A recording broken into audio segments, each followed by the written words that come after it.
It's so good to see you. I don't know why a lot of you are here because you've taken my class.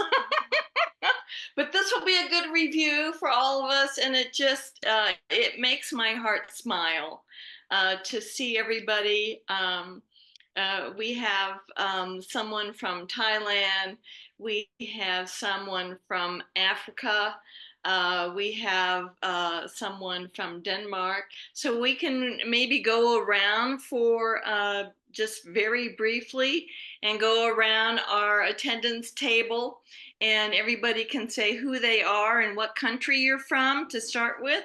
I want to say right at the very beginning here that we're trying to set up these monthly meetings for not only Margies and people who are working in the schools or working with young children, but also for your teachers. So a lot of our teachers are not practicing any of the yoga practices, but we're trying to provide a way for continuing education.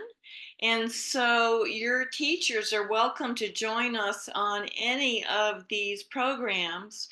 And we're going to strive to make them more digestible for people who aren't doing any yoga practices. So just wanted to throw that one out there.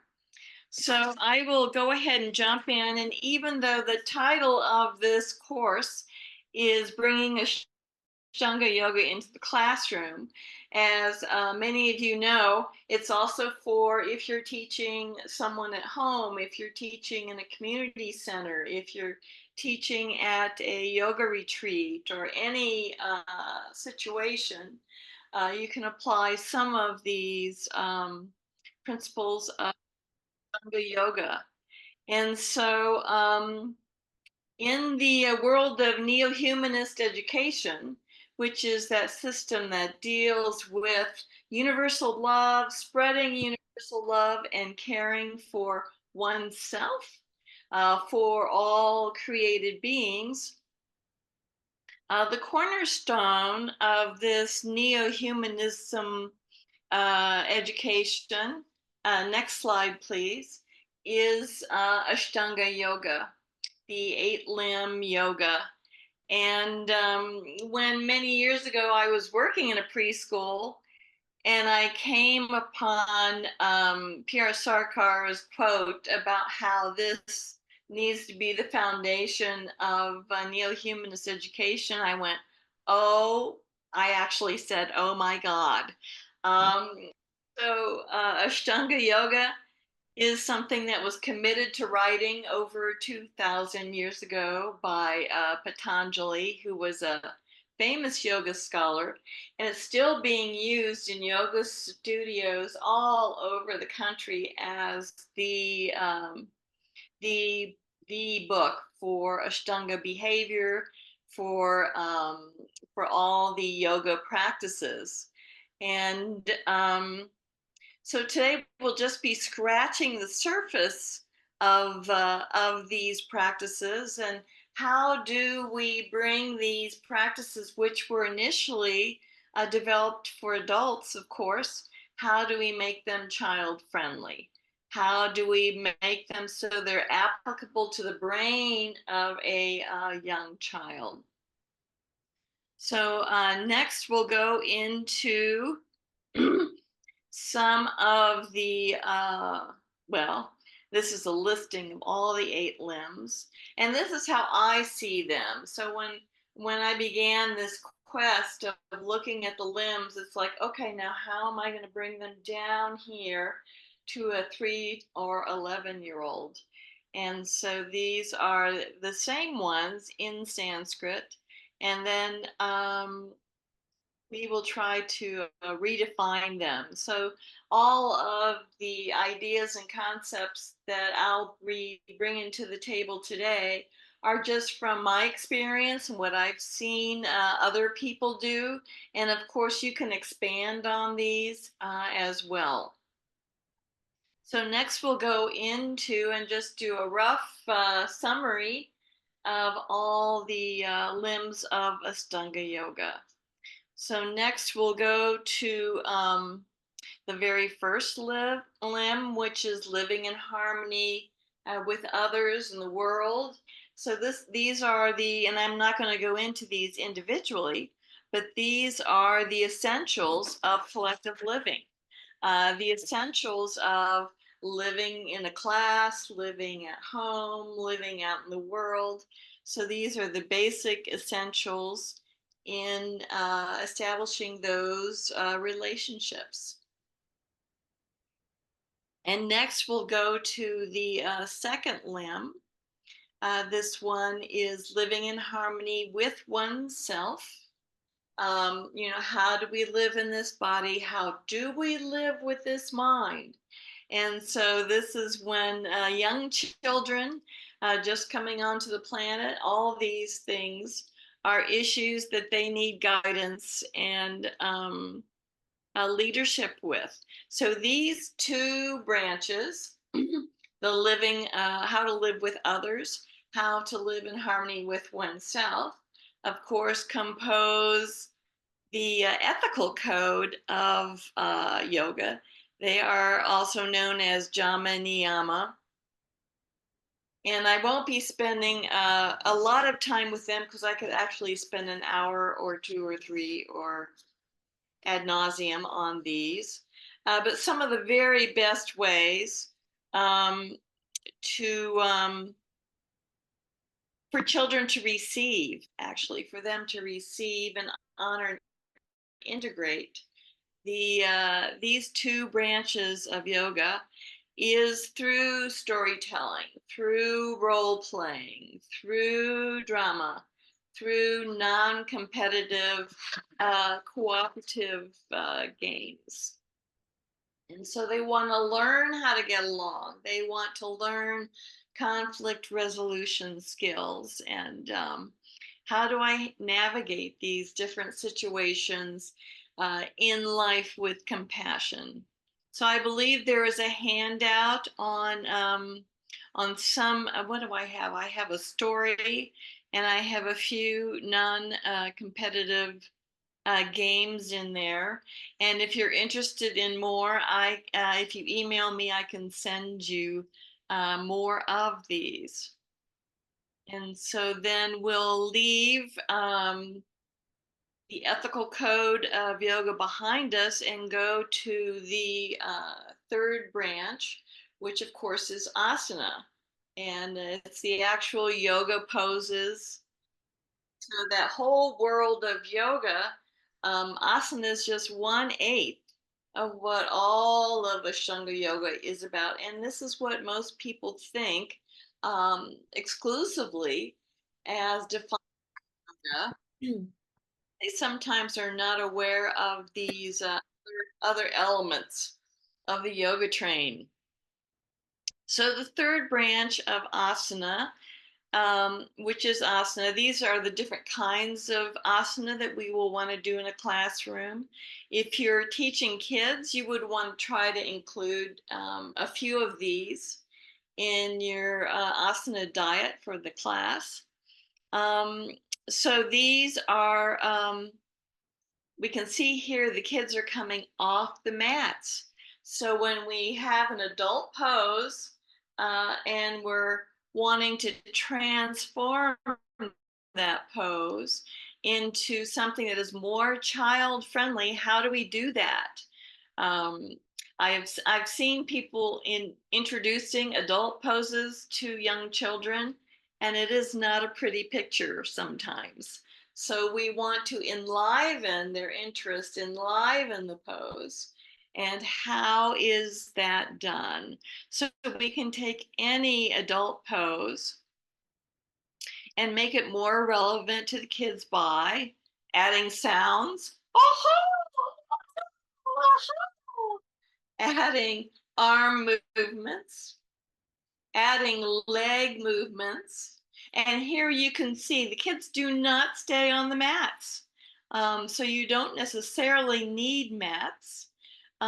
Some teachers prefer mats so that it can define the space around each child. There are other ways of doing that, by the way, than going out and buying yoga mats for the entire class. So the other way is using creativity, using your imagination. But my favorite way is to also bring in science. So sometimes we would do an animal, select an animal, and along with that yoga adventure, we would discuss what does this animal like, what does this animal not like, who are their friends, who are their enemies, what do they do every day? And so you can reenact the day of this created being and what is their gift to the world. Um, so we can enliven and activate the children and the asana.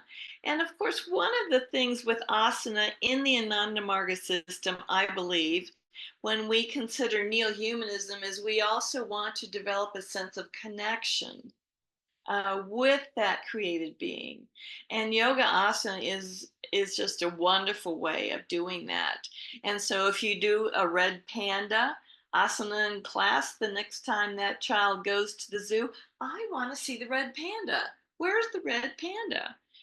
So they want to have these connections with the animals.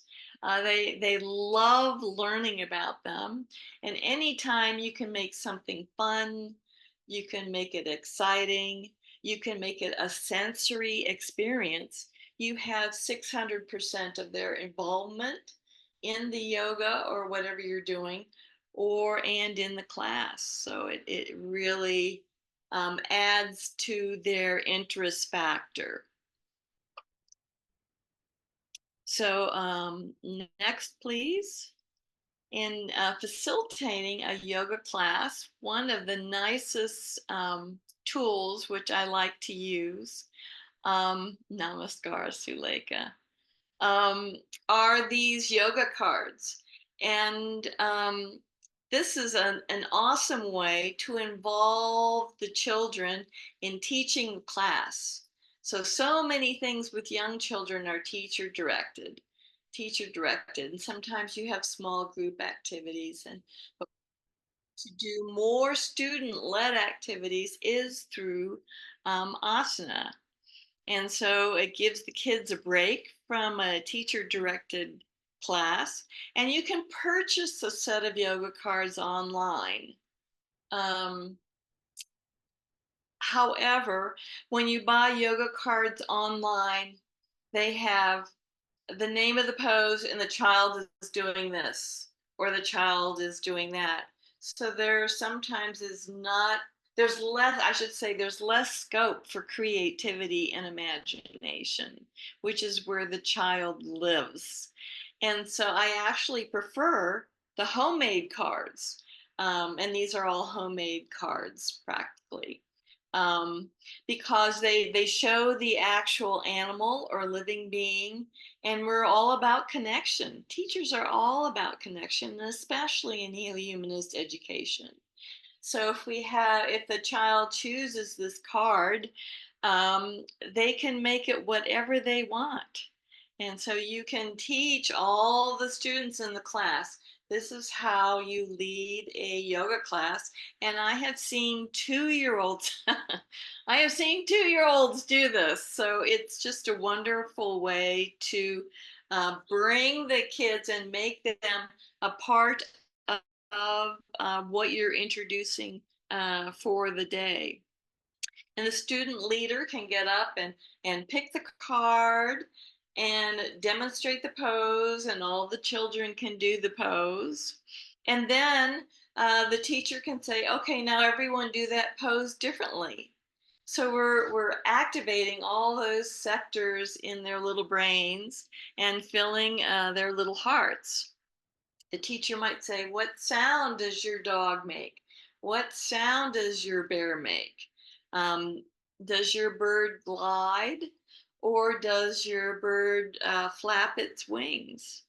And so we can bring in those movements that are originated by the child, instead of us showing, okay, Cobra is done this way, and Nataranjana is done, or Nataraj is done this way, but allowing them that versatility to um, to make it their own. So now, what I would love to do is to go into breakout rooms, and I want everyone to close their eyes for a moment and breathe in and breathe out. Breathe in and breathe out. And while we're here, I want you to think about just one yoga pose that you would like to share in a breakout room. That might be a pose that you have taught other children, or it might be one that you practice at home every day and you're going to energize it.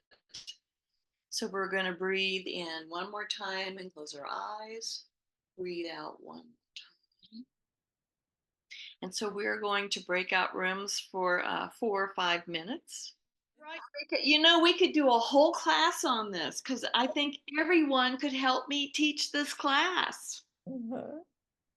I love seeing the cockroaches. Oh, who are the cockroaches? This is the cockroach. You had a I'll even cockroach group? The cockroach is from Ghana, I believe. Oh.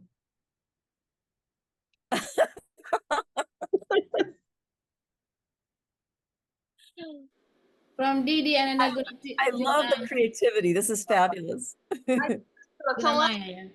growing. I wish we could all share our experiences, but we don't have time. But sometimes the therapeutic of some kids yoga, like the cockroach, and you might ask, well, what therapeutic value does this possibly have? And it releases all the happy hormones, and the kids are laughing. And if you had a rough morning with mom, it is gone. It is completely gone from your mind, from your heart, for a short while you're in yoga class. So there's so much therapeutic value to doing this, and I'm just smiling from seeing all the demonstrations. They were just wonderful. And so I should say, as we go on, that if you have questions at the end of this, we're going to have a Q&A. And I forgot to ask Krishna, Prem, and Rishi, if we don't get to all the questions in the Q&A during this class, can I send answers after this class?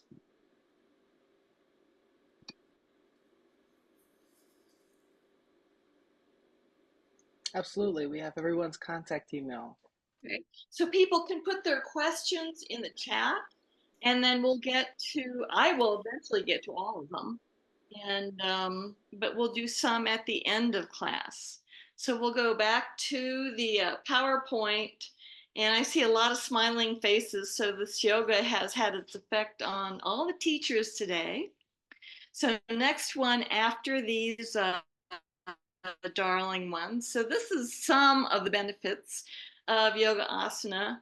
And of course, I can go on for 2 or 3 pages, but these are the important ones that we want to share with our parents. So if you have parents in your class or parents who are watching you teach yoga and they're saying, well, what good is this?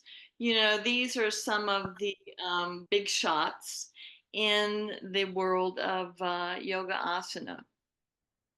Mhm. So next we'll leave asana and go to, where are we going? Oh, we're going to pranayam, or the breath.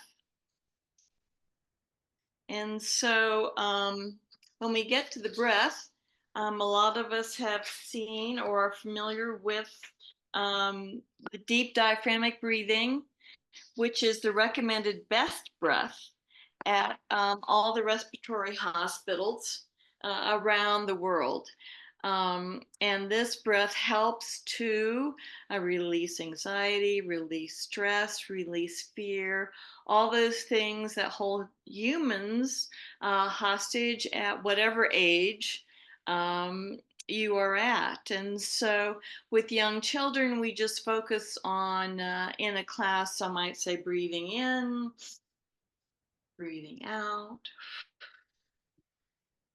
breathing in, breathing out, breathing in, breathing out. So with young children, that is what I will use. And notice that we're making that multisensory, using the arms, using the sound of breathing in and breathing out. And so very fun.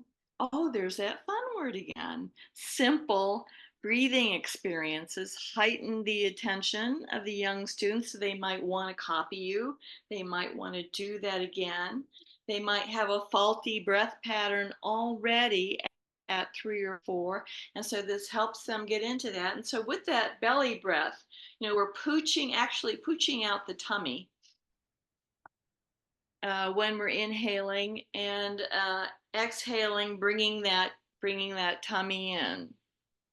And so sometimes it's kind of hard to do because when we're going through stressful times, we automatically, unconsciously go into um, fight or flight, which is the opposite breath pattern, which produces anxiety, which produces stress. So, this is why it's important to focus on the breath throughout a child's lifetime, especially when they come into elementary school and they are more conscious of themselves and their identity, self esteem is endangered. We want to again focus on that breath again to relieve that stress in the mind. And it also, by clearing the mind, we clear out all those negative webs, all those negative webbings that are trying to take root in the child. So we want them to smile, we want them to laugh. This, of course, is a nice tool to use therapeutically when a child is going emotionally volcanic. And with the young child, they can completely lose control of themselves. And if you've worked with young children, you may have even seen this. And so, if they have, so just like you have yoga cards, you can have breath cards. And so you can give them, oh, here's your breath cards. Which one do you want to do? Because we're at that time. You to use a breath card to call your friend and follow that and do the friendly breath. So we will do one breath here. So if you can take your hand and just curl those fingers a little bit, and this is your flower, and the other hand, doesn't matter which hand, the other hand is your candle. And so we'll all begin with smelling the flower and blowing the candle. Smelling the flower, blowing the candle, smelling the flower, blowing the candle. And we've just done it 3 times, but with young children, I would do it 4. And they, again, I said they can choose from the breath cards, for example. You can have a student leader doing this with the children.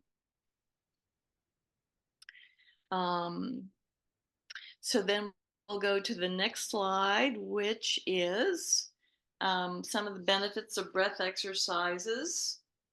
How kids have a sense of how breath work um, can help you get control of your emotions. So they don't like being emotionally volcanic, going up. And so these techniques of how to calm themselves down. I was in a school once, and it was not a neo school, but they did have a yoga curriculum. And the kids could get a pass to go out in the hall and breathe if they were experiencing anxiety or some other negative emotion. And wouldn't it be wonderful in all of our elementary schools if we had a place where kids could just go to breathe to calm down, to maybe listen to some kirtan or nice positive sounds. So I won't read all of these, but there they are. And we'll go on to our next branch. So before we get into the um, the clapping, dancing, singing, um, we could do the meditation breath before asanas if kids are needing some calming activity. Wonderful time to use your breath cards or breathing exercises, or before meditation, or both. So, when it's fun, the kids don't mind doing it twice, and they may even ask to do these fun breath exercises. So, like basketball, meditation is not a slam dunk. It takes some preparation. It takes some transition activities to make their meditation more successful. So some people's tool of choice will be chanting, which is repeating the same phrase over and over, which can be a mantra like Baba Nam Kevalam, or if you don't feel comfortable with speaking in another language, yet one more language, you can always do love is everywhere, love is everywhere when we're chanting. Or it may actually be a positive affirmation. All the children chanting, I am the helping child. I am the helping child. So there's all kinds of things that we can intermesh in that repeating a phrase, in that repeating chanting. And then again, we're going to the sensory organs with this branch, which I call meditation preparation. So again, they might be doing things with their arms and hands. They may be clapping like these children are. And this is what happens when children clap. They start smiling. They're engaged. You have their attention. It's like, I'm a grown up. And of course, moving those legs, dancing. So children love these activities because it uplifts them. They feel happy. It clears their mind. And so singing a sweet song, a song about connection, a song about love, a song about the Supreme is also some classes will do even 2 songs to get them in that mood. So next. So I want to spend just 1 minute on singing. However much we sing, we need to sing more. So these are socio-emotional and physiological effects of singing. And I mean, intuitively, we all know these, and we've all seen these. And so singing at random times all during the day has extreme benefit in helping the child smooth out those wrinkles in their minds and hearts. But my favorite one is at the very bottom. So when we're singing together, we're all inhaling together. We're all exhaling together. The exhale is 2, 3, or 4 times the length of the inhale. And so what does that do? That irons out the nervous system. The whole nervous system just calms down. All those negative idiosyncrasies that we have, they just calm down.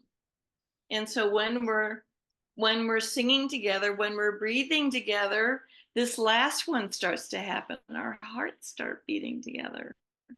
So there is that sense of unity. There is that sense of oneness. there is that sense of we are moving together. There's that heartfulness that happens when we sing. So I just wanted to mention that because singing invites joy. It invites happiness. So right now we're going to go to the breakout rooms again. And so I'd like everyone to close your eyes once again, and we'll breathe in, breathe. Kind of meditation preparation activities we feel comfortable with sharing with a young child or a group of children. And I've put some on the table, which they might be breathing, it might be singing songs, chanting, dancing, and there are more, of course. And so while we're breathing, we're thinking of what we're going to talk about in the breakout rooms for 5 minutes. Some more, because some of the songs and some of the things I heard were just wonderful. Because we're sensorily involving the children, um, getting ready for meditation. So next is meditation, and hopefully we've calmed down the energy of the children. They've all been able to use up some of their sensory needs in the activities that we have planned. These, of course, are elementary children. But when you have younger children, and even the first day of school, if I was doing meditation, it can be very short in the very beginning. It might just be 20 seconds, or it might be 30 seconds. And so we lengthen that as we go through our period of time with the children, so that they can feel like their meditation was a successful experience. And then sometimes they can, in meditation, they can have things sometimes in their hands, like a smooth stone, like I have this smooth stone that I like, because children do not have. So when you tell them to focus, to concentrate, they don't know what that is. I did not know what that was for 20 years. And so if they have something in their hands like a pine cone, a smooth stone, seashells, um, this is the sensory touching focuses their mind. So they're focused on that feeling.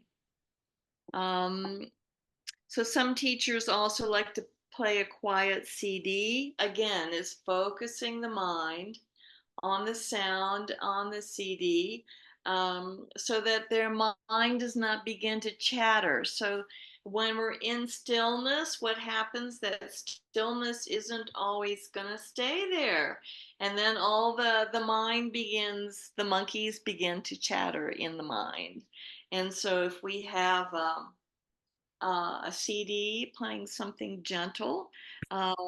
Sometimes nature. I like to play actually nature CDs, so that they can hear the other animals, other creative beings.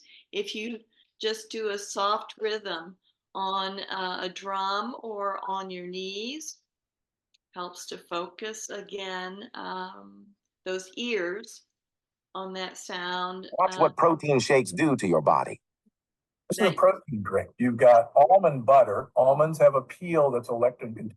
The almond butter. My heart, I've got this. Public service announcement can go away.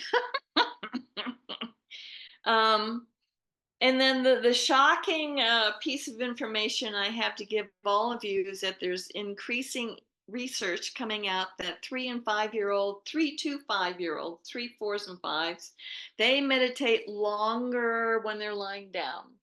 And I know this is shocking, and everybody's going, how can you say such a thing? This is heresy. But when they're lying down, it's like everything is shut down. Their legs are off, their arms are off, their eyes are off, everything is off. And if they open their eyes, they don't see like 10 other children meditating, they just see the ceiling. So sometimes they just close their eyes again.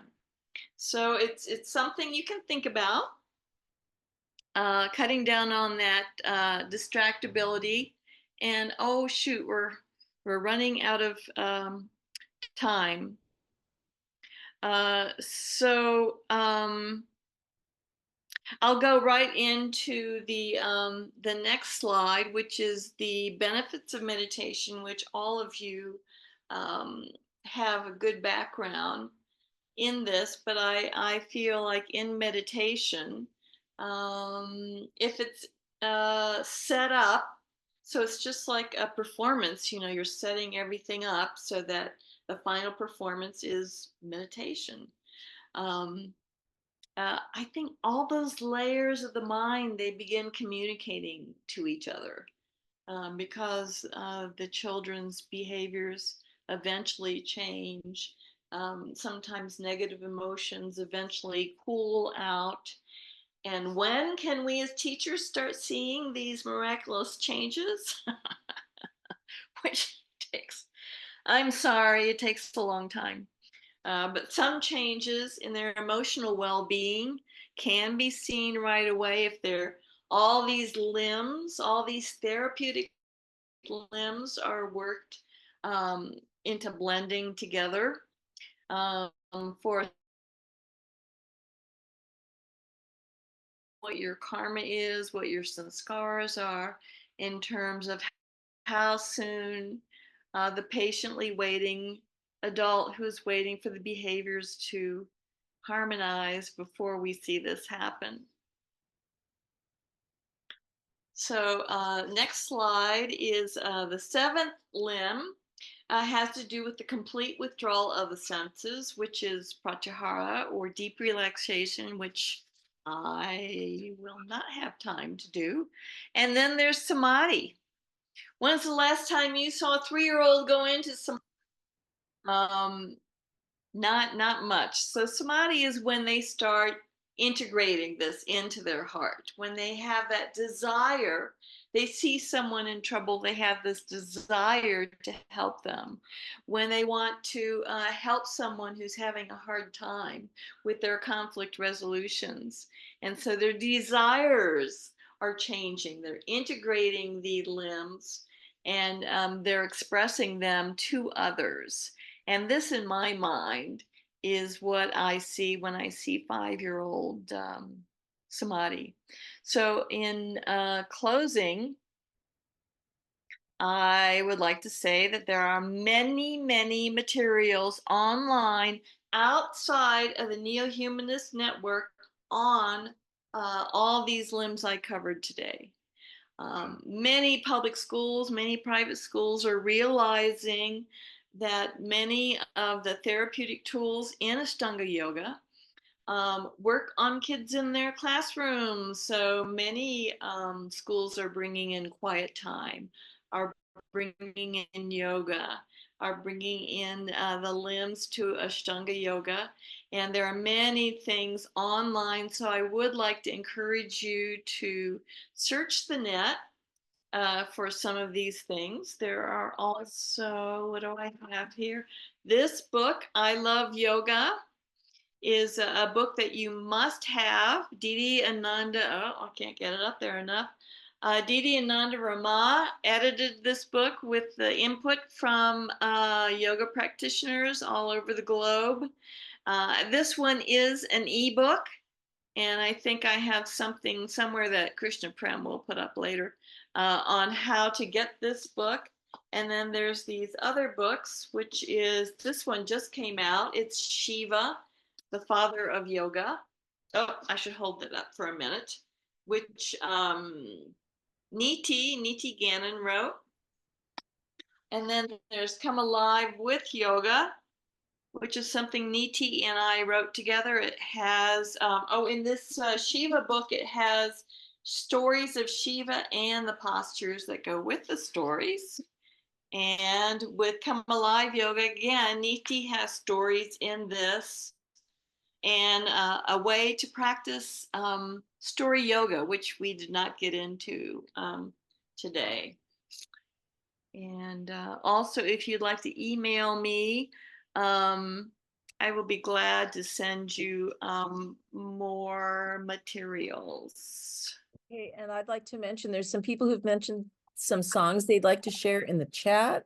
And there was a link to a wonderful song. So I wonder if these resources could be compiled and sent out, whatever system we're using to share these things.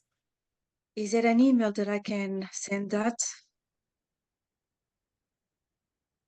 Krishna Prema, Yes, should I'll send person? that in an email. It's info. I'll type it in the chat, Shalika, if you can send it there, please, so we can share with everyone who's attended. Yeah, because it gets lost. So I'll send it all at once for everybody. And then the information about the books that MJ just mentioned is now in the chat. I just post on the chat. And we're also thinking about creating a WhatsApp group for this meetup so that we can also share things there amongst ourselves as so that it's more of a collective, and then people can find it. It's like more of a resource. It's easy to share. But Well, yes, the key of bringing Astaunga yoga in the classroom is that many times the people in our schools who are teaching the things are not practicing yogis. And so we need to develop a teacher's guide to 8-limb yoga, which has in it choices of things. This is some choices of breathing exercises. Here's some choices of yoga poses. We have to have a library with these things on our school campus so that other teachers who are teaching them can have access of them to them. This is 6 ways you can teach meditation. And so teachers are just like kids, if you can give them some choices of how to present the material, they appreciate that. And then they can choose the methodology that resonates with them the very best. I should probably stop speaking now. And maybe the gods from the Neo-Humanist Exchange can tell me where we go next. And oh, we are past our time, but we want to thank everyone for being here. And of course, we want to thank Majoti for being here with us and sharing such an incredible information. And I think collectively, all of us sharing, it was such a beautiful experience. And we really appreciate you being here. We hope that you'll join us. Rishi, what's the next date? Next third Saturday is, one moment, pulling up the calendar. Oh, it's August 17th. Yes, August 17th. And our speaker will be Linda Baker, so Vishala, and she'll be talking about how to facilitate belonging and community in the classroom. And then also in September, we will have on September 21st, we'll have sense thinking in the classroom with Ida B. Fornez. So really excited about our future meetups, and you can registration's free, and please feel free to invite others. And, I just want, I really would like to have a lot more from Mahajyoti. I think it's kind of easy to make it fun for the younger kids, kindergarten, grade 1, maybe grade 2, but then we have up to high school. What do we do to make it maybe less fun? And well, fun should be there all the time, but less playful and more moving slowly towards adult? Or how should we do it? Because if they do the same fun every day until grade 6, they will get bored.